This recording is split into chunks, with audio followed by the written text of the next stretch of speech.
Hola, ¿cómo están? Bienvenidos a este nuevo video tutorial. Soy Maribel Ruiz. En esta ocasión les voy a mostrar cómo configurar el sonido de su Sound Broadcaster. Abrimos nuestro programa Sound Broadcaster y aquí en esta opción de Deck A vamos a dar clic en EQ. Aquí vamos a elegir esta opción llamada AGC y vamos a elegir Deck A y nos va a llevar a lo que es esta ventana. Aquí vamos a seleccionar esta opción llamada Bypass All. Damos un clic y la encendemos. Y aquí en esta última opción vemos que está seleccionado este botón. Damos un clic y lo deshabilitamos. Ahora vamos a ir a la opción Deck B y vamos a hacer lo mismo. Vamos a habilitar Bypass All y vamos a deshabilitar la última opción. Lo mismo que estamos haciendo va a ser para los auxiliares que nosotros usemos. En este caso solo tenemos el Deck A y el Deck B. Si ustedes tienen auxiliar 1, auxiliar 2, en fin, ya ustedes harán los mismos pasos. Después vamos a ir a donde dice Voice Effects. Damos un clic.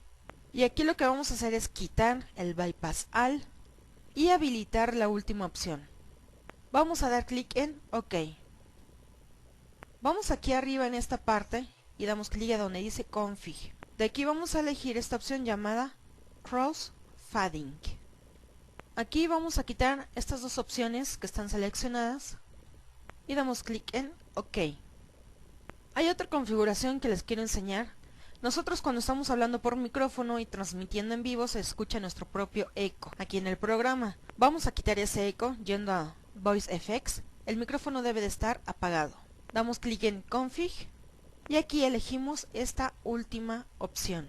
Y en esta opción llamada Nivel vamos a ponerle un 97 o un 95 y damos clic en OK.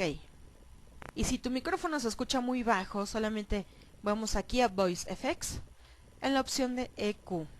Aquí vamos a elegir Voice Effects. Y aquí en esta opción vamos a subir estos botones que tenemos acá sin llegar al tope, ¿ok? Damos clic en habilitar y damos clic en OK. Y ya ustedes pueden hablar por micrófono y el micrófono se escuchará con un sonido más alto. Y si todavía lo quieren un más alto, aquí en la opción de Mic vamos a subirlo. Ya ustedes nivelan lo que es el sonido como gusten. Y espero que este video les haya servido. Soy Maribel Ruiz. Nos estaremos viendo en otro tutorial. Adiós.